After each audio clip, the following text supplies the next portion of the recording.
বন্ধু তুই কি জানিস, আমরা যদি চাই তাহলে পুরো বাংলাদেশটাকে আমরা শুধুমাত্র 2 ঘন্টার ভিতরে পুরো দখল করে নেব।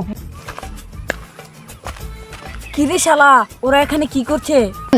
আমরা যদি চাই পুরো 2 ঘন্টার ভিতরে পুরো বাংলাদেশটাকে আমরা দখল করে নিতে পারবো। হ্যাঁ ঠিক আছে। শালা ওরা কি বলছে রে? দাঁড়া তোদের মজা দেখাচ্ছি।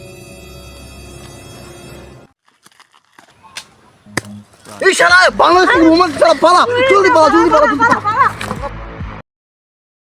কি গো দাদা, তোমরা ইন্ডিয়াতে এসেছিলে আবার কেন চলে যাচ্ছ দাদা? দাদা ইন্ডিয়াতে তো এসেছিলাম আমার ভাইটাকে ডাক্তারি করার জন্য। ইন্ডিয়াতে তো কোনো ডাক্তারই নেই। দাদা কি হয়েছে? 2 বছর হয়ে গেছে আমার দাদাটাকে ইন্ডিয়া নিয়ে গেছি, কোনো ভালো ডাক্তারই নেই, কোনো বালের দেশ ইন্ডিয়া। আমাদের এখানে তো অনেক হসপিটাল খালি রয়েছে দাদা, তোমরা যদি আমাদের হসপিটাল না যাও তো আমরা হুকিনি হয়ে যাব। দাদা আমি তো আপেল পেঁয়াজ খাবো, আপেল পেঁয়াজ আপেল। দাদা তোমাদের এখানে যদি টাকার অভাব হয় তাহলে 2-3 হাজার ফকিন্নি আমাদের এখানে পাঠিয়ে দিও। দাদা দাদা শুনে দাদা দাদা